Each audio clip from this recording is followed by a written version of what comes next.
నమస్తే welcome to విది news లక్ష్య సమాజైతం నేను రమేష్ ముందుగా హెడ్లైన్స్ పోలవరం నిర్మాణ పనులు 97% పూర్తి అందుబాటులోకి వస్తుందన్న అధికారులు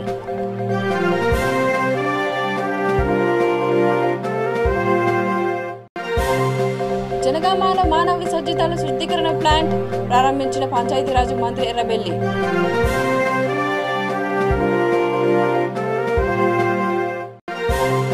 ఏపీ రాజధానిని విశాఖకు తరలించరాదన్న హైకోర్టు తీర్పును కాంగ్రెస్ స్వాగతిస్తుందన్న తులసిరెడ్డి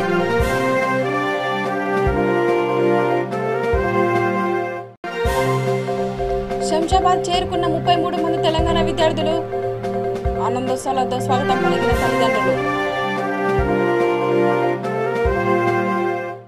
ఇక డీటెయిల్స్లోకి వెళ్తే పోలవరం ప్రాజెక్టు నిర్మాణ పనులు 97% పైగా పూర్తయ్యాయని అధికారులు వెల్లడించారు.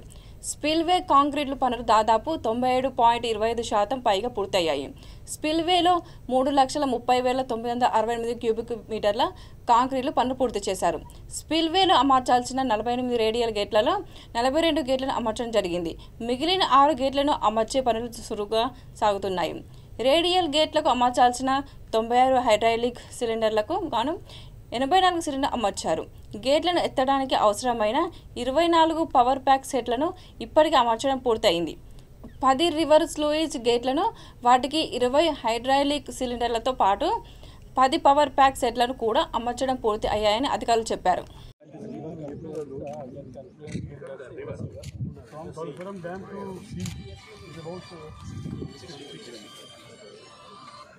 This is the approach channel, sir. In the main river course, we have the coffer dam is there. This is the approach channel that comes here. This has been excavated last year and 2 years back. This spillway channel has been excavated. There are certain lot of issues on either side. Panchayati Raj శాఖ మంత్రి ఎర్రబెల్లి దయాకర్ రావు జనగామ మండలం పసరమర్ల గ్రామ శివార్లలోని చెంపక్ హిల్స్లో నూతనంగా ఏర్పాటు చేసిన మానవ విసర్జిత శుద్ధీకరణ ప్లాంట్ను ప్రారంభించారు. తర్వాత హరితహారంలో భాగంగా ప్లాంట్ ఆవరణలో మొక్కలు నాటారు. ఈ కార్యక్రమంలో MLA Muthireddy Yadagirireddy, municipal chairperson Jamuna, market chairperson Vijayam పాల్గొన్నారు. జనగామ మున్సిపాలిటీలో మానవ విసర్జితాల శుద్ధీకరణ కేంద్రం ప్రారంభించుకోవడం సంతోషంగా ఉందన్నారు. సీఎం కేసీఆర్ దయ వల్ల జనగామ జిల్లా చేసుకున్నామన్నారు. అప్పుడు కమ్యూనిస్టులు సహకరించారు, వివిధ పార్టీ వాళ్ళు సహకరించారు. అక్కడ ఇండ్లు తీసేసి ఇండ్లు కట్టడం వల్లనే మంచి సెంటర్ దొరికింది మనకు. ఇలా జనగామ పట్టణం కూడా మెడికల్ కాలేజ్ తీసుకున్నాం. అన్ని తీరులో దీన్ని డెవలప్మెంట్ చేసుకున్నాం. మీ అందరు సహకారం ఉండాలి. రాజకీయాలకు అతీతంగా మిర్చిపోతుంది. ఇవాళ కౌన్సిలర్స్ ఉన్నాయి. మీ పిల్లలు అంటారు మా తాత అధ్యయనంలో కూడా జనంలో ఇంత బాగా అయిందని. మీ పాత్ర కూడా ఉన్నట్టే లెక్క. ఎంతో కొంత మీ పాత్ర ఉంటుంది. అంటే మీ పిల్లలు కూడా మా తాత కౌన్సిలర్ ఉన్నప్పుడు జనగాం టౌన్ తెచ్చి, ముత్తిరెడ్డి గారు ఎమ్మెల్యే ఉన్నప్పుడు ఇది జరిగింది. ఇవన్నీ కూడా మనం పిల్లలు చెప్పుకుంటట్టు రాజకీయాల అతీతంగా మన కేసీఆర్ గారి నాయకత్వంలో అభివృద్ధిలో కూడా భాగస్వామ్యం కావాలి. ఇది ఒక మంచి కార్యక్రమం ఏర్పాటు చేసిన కలెక్టర్ గారికి, మున్సిపల్ కమిషనర్ గారికి, ముఖ్యంగా దీని కాంట్రాక్టర్ 10 ఏళ్ళు వాళ్ళే మెయింటైన్ చేస్తారు. 10 ఏళ్ళు వాళ్ళ బాధ్యత ఉపయోగించడం. మళ్ళీ ఎవరికో ఇస్తే ఎవరు ఏమవుతుందని ఆయనే బాధ్యత. ఆయన ఏమైనా చేస్తే ఆయన బిల్లులన్నీ ఆపుతాం. అంటే మెయింటెనెన్స్ అంతా ఆయనకే ఇచ్చే ఏర్పాటు కూడా చేయడం జరిగింది.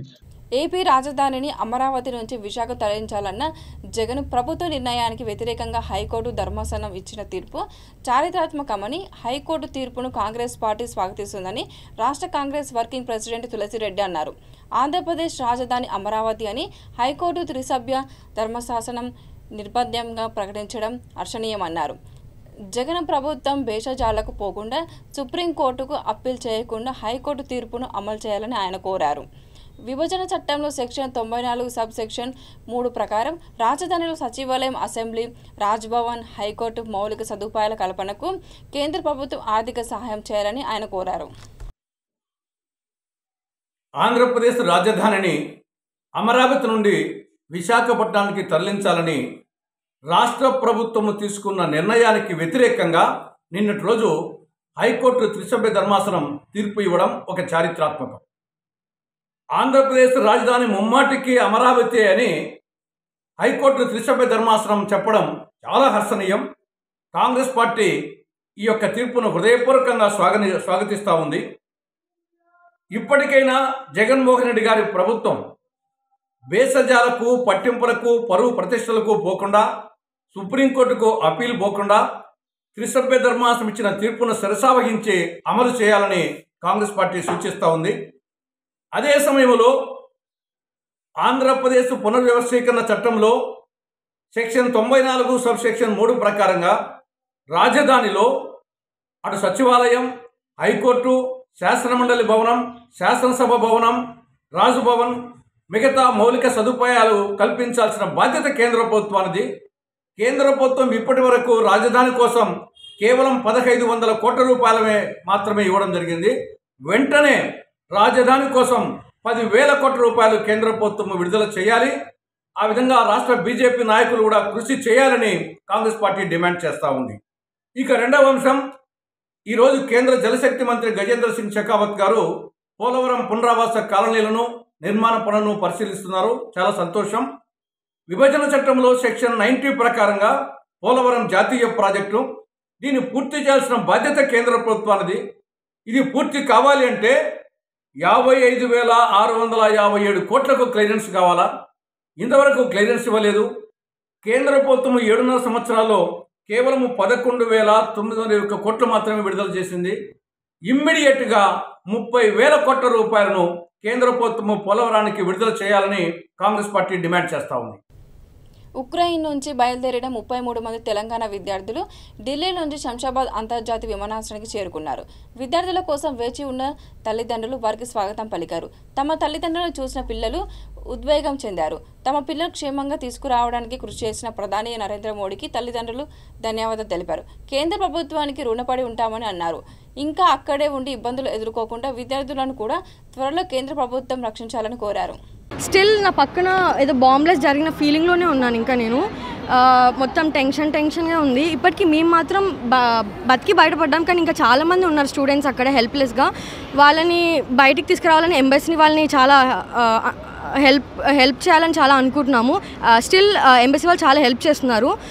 బార్డర్ వరకు మేము మా సీనియర్స్ హెల్ప్, మా ఫ్రెండ్స్ హెల్ప్ ద్వారా మేము బార్డర్ వరకు మేము వచ్చాము. బార్డర్ నుంచి ఎంబసీ వాళ్ళు మమ్మల్ని అందరినీ సరిగ్గా చూసుకున్నారు. తర్వాత మా సంతోష్ సార్ చూసుకున్నారు. అంతే. ఇంకా గద్వాల అలంపూర్ ఎమ్మెల్యే అబ్రహాం ముందస్తు ఎన్నికలపై సంచలన ప్రకటన చేశారు. రాష్ట్రంలో ముందస్తు ఎన్నికలకు వెళ్లే ఆలోచనలో రాష్ట్ర ముఖ్యమంత్రి ఉన్నారని ఆయన అన్నారు. కేంద్రం అవలంబిస్తున్న విధానాల వల్ల నష్టపోతున్న రైతులు మోదీ ప్రభుత్వాన్ని వ్యతిరేకిస్తున్నారని చెప్పారు. ఆ ప్రభావం రాష్ట్రంపై కూడా పడుతుందన్న వల్ల మనకు కొన్ని ఇబ్బందులు ఏర్పడే పరిస్థితులు ఉన్నాయని అన్నారు. ముందస్తు ఎన్నికలు వస్తాయనే కేసీఆర్ ఢిల్లీకి వెళ్లారని ఆయన అంటున్నారు. ఆ కార్యక్రమాలు ప్రజలకు అనుకూలంగా లేవు అని రైతులు వ్యతిరేకిస్తున్నారు. చాలామంది కూడా వ్యతిరేకిస్తారు. దానిలో భాగంగా గౌరవ ముఖ్యమంత్రి మరి ఢిల్లీలో ఉన్నాడు, ఆ కార్యక్రమాన్ని చూసుకుంటున్నాడు. కాబట్టి కేంద్ర ప్రభుత్వం కూడా మనకు కొన్ని ఇబ్బందులు కలిగించవచ్చు. ఇబ్బందులు ఎదుర్కోవడానికి ముందస్తు ఎన్నికలకు పోయి మనము దీన్ని స్ట్రాంగ్ చేయాలనే ఉద్దేశంతో వనపర్తిలో మీటింగ్ పెట్టినారు. ఆ మీటింగ్కు మీరు అందరూ పెద్ద ఎత్తున వచ్చి సక్సెస్ చేయాలా. మనకు 10,000 టార్గెట్ ఇచ్చినారు. ఆ 10,000 టార్గెట్ బస్సులు, వెహికల్స్ అన్నీ గ్రామాలకు పంపిస్తాము. అక్కడ నుంచి మరి మధ్యాహ్నం స్టార్ట్ అయితే ఆఫ్టర్ లంచ్ 5 గంటలకు 6 గంటలకు మీట్ ఉంటుంది. 7, 8కి మళ్ళీ వాపసు వచ్చేది ఉంటుంది. కాబట్టి ఈ కార్యక్రమాన్ని సక్సెస్ చేయాలి. ఎందుకంటే మనం అంతా తీసుకుంటాం, రైతు బంధు తీసుకుంటున్నాం, కళ్యాణ లక్ష్మి తీసుకుంటాం, పెన్షన్లు తీసుకుంటున్నాం, తర్వాత రైతు చనిపోతే 5 లక్షల రూపాయలు కూడా తీసుకుంటున్నాం. ఇంకోటి చాలామందికి కొంచెం అపోహలు ఉన్నాయి.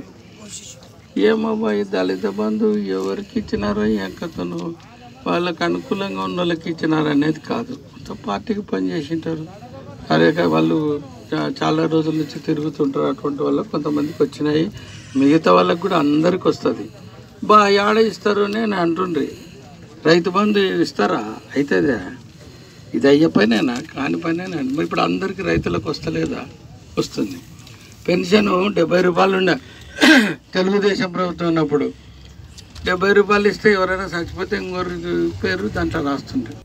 జనగామ జిల్లా నెట్బాల్ అసోసియేషన్ ఆధ్వర్యంలో నిర్వహించే netball state level junior and sub junior champions పోటీలను జనగామ శాసనసభ్యులు ముత్తిరెడ్డి యాదగిరెడ్డి ప్రారంభించారు. మహిళల పాత్ర ఎంతో కీలకమని అన్నారు. పోటీల్లో పాల్గొన్న ప్రతి ఒక్కరూ ఆట స్ఫూర్తితో పాల్గొని విజయమే లక్ష్యంగా క్రీడల్లో పాల్గొనన్నారు. గెలుపోటములు సహజమని, ఓటమి గెలుపుకి నాంది అని అన్నారు. ఈ కార్యక్రమంలో మున్సిపల్ చైర్పర్సన్ పోకల జమున, క్రీడా నిర్వాహకులు కేకే హాస్పిటల్ సుల్తాన్ రాజ్, టీఆర్ఎస్ మున్సిపల్ ఫ్లోర్ లీడర్లు, టీఆర్ఎస్ శ్రేణులు పాల్గొన్నారు.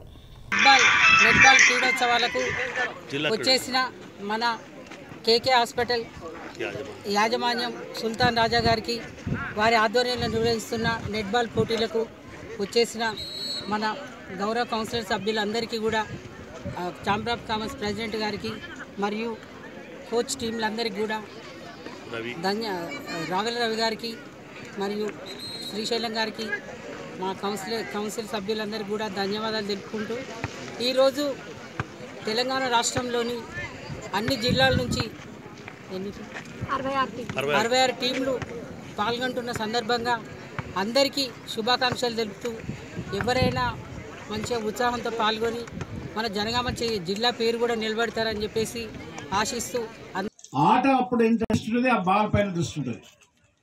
కాబట్టి మైండ్ ఎక్కడ ఆలోచన చేయదు, ఆట పైనే ఉంటుంది. ఆ గోల్ కొట్టాలి, మా పైన తీసుకునే లక్ష్యంతో చేస్తే 2 విధాలు ఎక్సర్సైజ్ అవుతుంది. ఒకటి మానసికమైనటువంటి ఉల్లాసం వస్తుంది, స్థిరత్వం వస్తుంది, కమాండ్ వస్తుంది, అడ్మినిస్ట్రేషన్ పవర్ వస్తుంది. స్పోర్ట్స్లో ఉన్న వాళ్ళందరికీ అడ్మినిస్ట్రేషన్ పవర్ వస్తుంది, నడపగల శక్తి వస్తుంది. అడ్మినిస్ట్రేషన్ పవర్ అంటే మనం ఏ సంస్థలను అయితే ఎంచుకుంటామో, ఏ ఇష్యూ అయితే ఎంచుకుంటామో, ఏ ఫీల్డ్ అయితే ఎంచుకుంటామో, ఏ వ్యాపారం అయితే ఎంచుకుంటామో పాటు దారుఢ్యంతో పాటు మానసిక దారుఢ్యం కూడా వస్తుంది.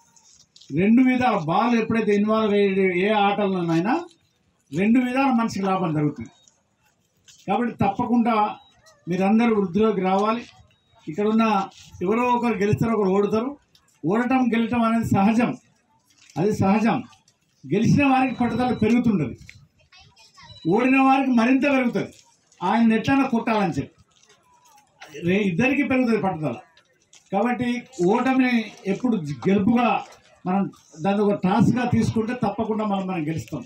ఇంతెందుకు, మీరు ఒక 8 ఏళ్ల క్రితము ఉమ్మడి ఆంధ్రప్రదేశ్లో ఉండేది, వాళ్ళ రాజ్యపాలన ఉండేది. మనం నమస్తే పెట్టి ప్రతి దానికి నమస్తే పెట్టాలి వాళ్ళకి, లేకుంటే ఏ పని ఇవ్వకూడదు. వాళ్ళు కరెంట్ ఇవ్వాలన్నా, విద్యాలైనా, ఉద్యోగాలైనా, సాగు మీ నాయనలు చేసే వ్యవసాయం కావాల్సిన నీరు అయినా కూడా వాళ్ళ దగ్గర నమస్తే పెడితేనే ఎవరో కొద్దిగా ఇస్తే బతికేటోళ్ళు. అందుకని నీళ్ళ కరువు ఉండేటప్పుడు మనకు. ఇప్పుడు మీరు 66 ఏళ్ళు కొట్లాడి అనేక సార్లు వెనకబడ్డాం. అనేక సార్లు మనం వెనక నెట్టిండ్రు, మనం సక్సెస్ కాలే. కానీ 66 ఏళ్ళు వదిలిపెట్టకుండా చేసిన ప్రయత్నంతో తెలంగాణ సాధించుకున్నాం. అట్లనే మీరు 1-2 సార్లు మీ తోటి వాళ్ళని కూడా అందరినీ స్పోర్ట్స్లో పాల్గొనేటట్టు చేయాలి. టీచర్స్ వచ్చి ఉంటారు, వారందరికీ అభినందనలు. వీళ్ళందరినీ సమయం కేటాయించి ఆడిపిస్తున్నందుకు టీచర్స్ వచ్చిందా? టీచర్స్ అందరికీ అభినందనలు. చదువుతో పాటు ఈ ఆటలలో పార్టిసిపేట్ చేసేందుకు వచ్చినటువంటి వారు పాల్గొంటున్నారు. మీతో నేను కార్యక్రమంలో భాగంగా ఈరోజు వికారాబాద్ నియోజకవర్గం కోట్పల్లి మండలంలోని ఎన్నారం గ్రామంలో వికారాబాద్ ఎమ్మెల్యే డాక్టర్ మిత్కు ఆనంద్ పాల్గొన్నారు. స్థానికులను అడిగి వారి సమస్యలు తెలుసుకున్నారు. నియోజకవర్గంలోని ప్రతి ఒక్కరి సమస్యలను పరిష్కరించారని ఆయన హామీ ఇచ్చారు. నియోజకవర్గం అభివృద్ధి కోసం పాటు పడతానని ఎమ్మెల్యే చెప్పారు.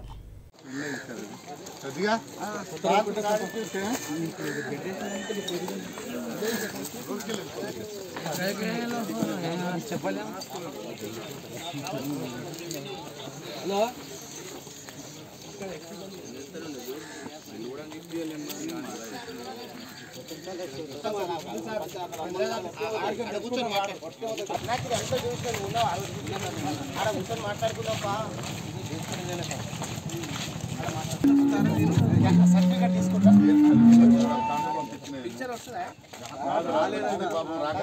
సందరం క్యాంప్ సర్టిఫికేట్ తీసుకుంటే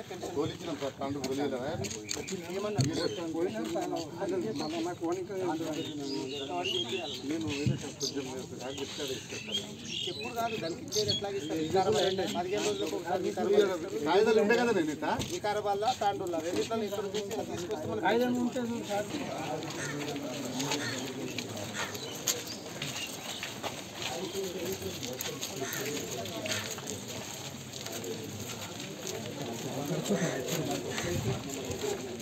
హైదరాబాద్ మలక్పేటలో మూసారాంబాగ్ మూసి పరివాహక ప్రాంతాలలో నివసిస్తున్న గుడిసెవాసులకు డబుల్ బెడ్రూమ్ ఇళ్ల పట్టాలను ఎమ్మెల్యే మహమ్మద్ బల్లాల అందజేశారు.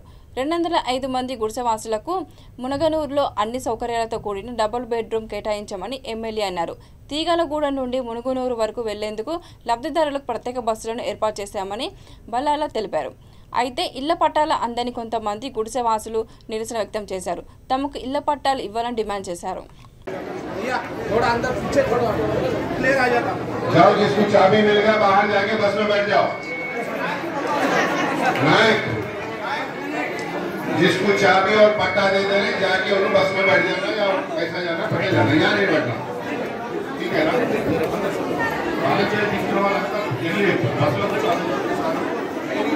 జనగామ జిల్లా టీఆర్ఎస్ పార్టీ కార్యాలయంలో మహిళా బంధు కార్యక్రమాన్ని టీఆర్ఎస్ పార్టీ జిల్లా అధ్యక్షుడు సంపత్ రెడ్డి ప్రారంభిస్తారు.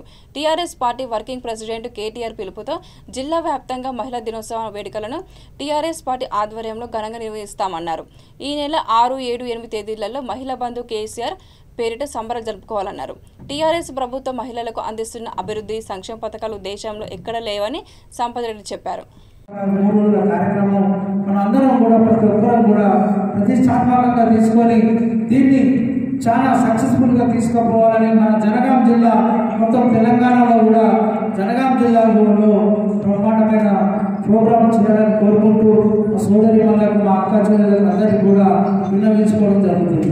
ఎందుకంటే ఒకటి ఇది ప్రతి మహిళకు ఏ విధంగా చేయాలి, ఏ విధంగా చేసే దాని గురించి కూడా కేసీఆర్ గారు ఇంకోటి దళిత బంధు లెక్క మరియు రైతు బంధు లెక్క మహిళా బంధు కార్యక్రమం కూడా పెట్టడం జరుగుతుంది. కాబట్టి మహిళా బంధు పేరుతో ప్రోగ్రామ్ చేయాలని మన కేటీఆర్ గారు కూడా చెప్పడం జరిగింది. కాబట్టి ఆ విధంగా మనం ప్రోగ్రామ్ చేయాలని కోరుకోవడం జరుగుతుంది.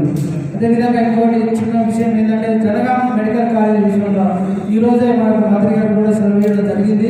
క్యాబినెట్ మీటింగ్ ఉంటుంది, మనకు 7వ తారీఖు అసెంబ్లీ సమావేశాలు ఉన్నాయి. కాబట్టి సమావేశాల ముందు క్యాబినెట్ ఆమోదం తీసుకోబోతుంది. కాబట్టి మనకు కూడా అతి త్వరలో కూడా మెడికల్ కాలేజీ కూడా రాబోతుంది. ఇవాళ మన మంత్రివర్యులు జనగాం జిల్లా మన మంత్రివర్యులు పంచాయతీ శాఖ మంత్రులు మనకు చెప్పడం జరిగింది. కాబట్టి మన జనగామ ప్రజల చిరకాల వాంఛైన మెడికల్ కాలేజీ కూడా అతి త్వరలో 10 రోజుల అసెంబ్లీ సమావేశాల్లో బడ్జెట్లో కేబినెట్ ఆమోదం తీసుకొని మనకు రాబోతుంది. కాబట్టి మనం వేచి ఉన్న ఇన్ని రోజులు వేచి చూసిన మన చిరకాల వాంఛ నెరవేరబోతుంది. కాబట్టి దీనికి జనగామ ప్రజలు కూడా చాలా సంతోషంగా సంబరాలు కూడా జరుపుకోవడానికి కోరుకోవడం జరుగుతుంది.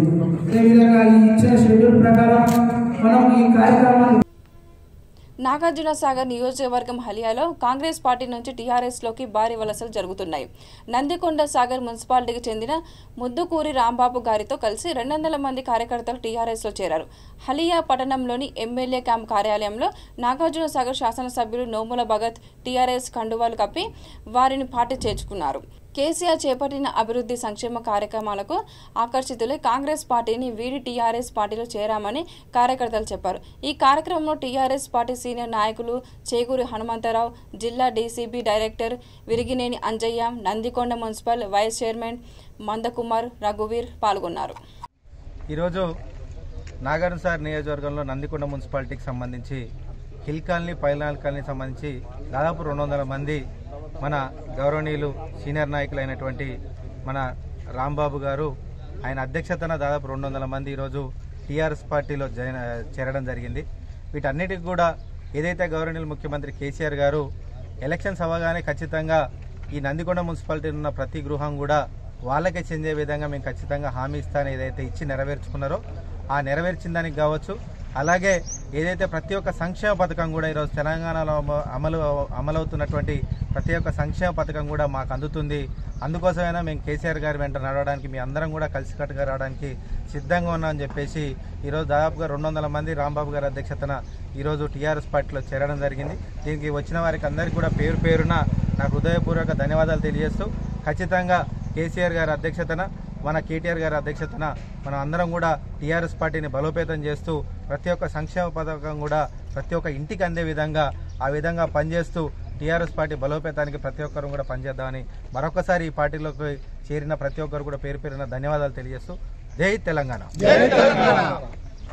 అఖిలపక్షం ఆధ్వర్యంలో లంబాడి నాయకుల సమావేశం నిర్వహించారు. సేవలాల్ మహారాజ్ పేరును రాజకీయం కోసం వాడుకోవద్దని లంబాడి నేత బాలాజీ నాయక్ అన్నారు. గిరిజన జాతి కోసం పోరాటం చేసిన ఉద్యమకారులను గుర్తించాలని అన్నారు. ఇప్పుడు గిరిజనుల హక్కుల కోసం పోరాటం చేయడానికి ఎవరు ముందుకు రావడం లేదని ఆవేదన వ్యక్తం చేశారు. గిరిజనులపై దాడులు, అత్యాచారాలు పెరిగాయని మండిపడ్డారు. ఈ కార్యక్రమంలో లంబాడి హక్కుల పోరాట సమితి నాయకులు వెంకట్రామ్ నాయకు, చంద్రమౌళి పాల్గొన్నారు. సమాజం మొత్తం కూడా వచ్చే 284వ సేవాలాల్ మహారాజ్ గారి జయంతి ఉత్సవాలను ప్రతి తండాలో ఎంతో సంబరంగా జరుపుకోవాలని చెప్పేసి కూడా ఈ సందర్భంగా లంబాడి హక్కుల పోరాట సమితి మనవి చేస్తుంది. అదేవిధంగా ప్రధానంగా కేంద్రంలో ఉన్నటువంటి బీజేపీ ప్రభుత్వం తప్పకుండా గ్వార్బోలి భాషను రాజ్యాంగంలో చేర్చాలనేసి కూడా ఎంతో కాలం నుంచి లంబాడి హక్కుల పోరాట సమితి డిమాండ్ చేస్తుంది. దీని మీద భారతదేశంలో ఉన్నటువంటి 13 కోట్ల బంజారా ప్రజలందరూ కూడా అడుగుతున్నటువంటి పరిస్థితి కూడా బీజేపీ ప్రభుత్వం మరి ఆలోచన చేయాలని చెప్పేసి ఈ సందర్భంగా మనవి చేస్తున్నాం. అదేవిధంగా ఢిల్లీ ప్రధాన కేంద్రంలో లకీసా బంజారా గారి విగ్రహాన్ని ఖచ్చితంగా ఏర్పాటు చేయాలని చెప్పేసి కూడా లంబాడి హక్కుల పోరాట సమితి డిమాండ్ చేస్తుంది. అదేవిధంగా మరి ముఖ్యంగా తెలంగాణ ప్రభుత్వానికి మరి అన్ని నియోజకవర్గాల్లో బంజారా భవన్లు ఏర్పాటు చేసినందుకు వారికి ప్రత్యేకంగా ముఖ్యమంత్రి గారికి, ప్రభుత్వానికి ప్రత్యేకంగా కృతజ్ఞతలు తెలుపుకుంటున్నాం. మరి ముఖ్యంగా హుజూర్నగర్ నియోజకవర్గంలోని మఠంపల్లి మండలం మంచాతండాకు సేవాలాల్ మహారాజ్ గారి యొక్క పేరు పెట్టడం లంబాడి హక్కుల పోరాట సమితి వారికి ప్రత్యేకంగా ఈ సందర్భంగా స్థానిక ఎమ్మెల్యే గారికి, ప్రభుత్వానికి ప్రత్యేకంగా కృతజ్ఞతలు తెలియజేసుకుంటున్నాం. మరి అదేవిధంగా ప్రభుత్వం కూడా గిరిజనులకు అనేక సమస్యలను వాటి అన్నిటి కూడా పరిష్కారం చేయాలా. భవిష్యత్తులో సేవాలాల్ జయంతి ఉత్సవాన్ని టీఆర్ఎస్ ప్రభుత్వం ఖచ్చితంగా సెలవు దినంగా ప్రకటిస్తుందని లంబాడి హక్కుల పోరాట సమితి ఈ సందర్భంగా ఆశిస్తుందని చెప్పేసి కూడా బంజారా సమాజానికి మనవి చేసుకుంటున్నాం. ఈరోజు స్థానిక హుజూర్నగర్ నియోజకవర్గంలో మీడియా సమావేశానికి విచ్చేసిన ఎల్హెచ్పిఎస్ జాతీయ నాయకులు వెంకట్రామ్ నాయక్ గారికి, అదేవిధంగా గిరిజన నాయకులు, ప్రస్తుతం హుజూర్నగర్ నియోజకవర్గంలో మొన్న కౌన్సిలర్గా పోటీ చేసిన మిత్రుడు చంద్రమౌళి గారికి, మీడియా మిత్రులకు ధన్యవాదాలు తెలియజేస్తున్నా. మిత్రులారా, ఏదైతే ఈ 283 సంత్ సేవాలాల్ జయంతి రాష్ట్ర వ్యాప్తంగా గతంలో సంత్ సేవాలాల్ మహారాజ్, సంత్ శ్రీ కబీర్దాస్, సంత్ శ్రీ గాడ్సే బాబా, సంత్ శ్రీ పేరు ముందు సంత్ శ్రీ సంబోధిస్తే సంఘాన్ని సంస్కరించారు. వాళ్ళు సంఘాన్ని ముందుకు నడిపారు. విచ్ఛిన్నంగా ఉన్న జాతుల్ని ఏకం చేసి బంజారాల్ని దాదాపు 10 కోట్ల మంది బంజారాల్ని ఏకం చేసిన ఘనత ఈరోజు సేవాలాల్ మహారాజ్ది. ఇంకో విషయం మిత్రులారా, ఈరోజు పృథ్వీరాజ్ చౌహాన్ కావచ్చు, రాణా ప్రతాప్ సింగ్ కావచ్చు, మేవాడ్ ప్రాంతాన్ని, ఢిల్లీ సామ్రాజ్యాన్ని ఢీకొట్టి ఈరోజు ఆ సంపదని బహుజనులకు పంచిన చరిత్ర ఈరోజు లంబాడీలది. బులెటిన్ ముగించే ముందు మరోసారి హెడ్లైన్స్. పోలవరం నిర్మాణ పనులు 97% పూర్తి, అందుబాటులోకి వస్తుందన్న అధికారులు.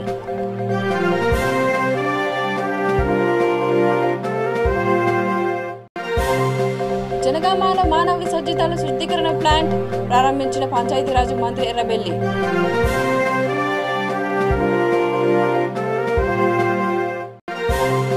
ఏపీ రాజధానిని విశాఖకు తరలించరాదన్న హైకోర్టు, తీర్పును కాంగ్రెస్ స్వాగతిస్తుందన్న తులసిరెడ్డి.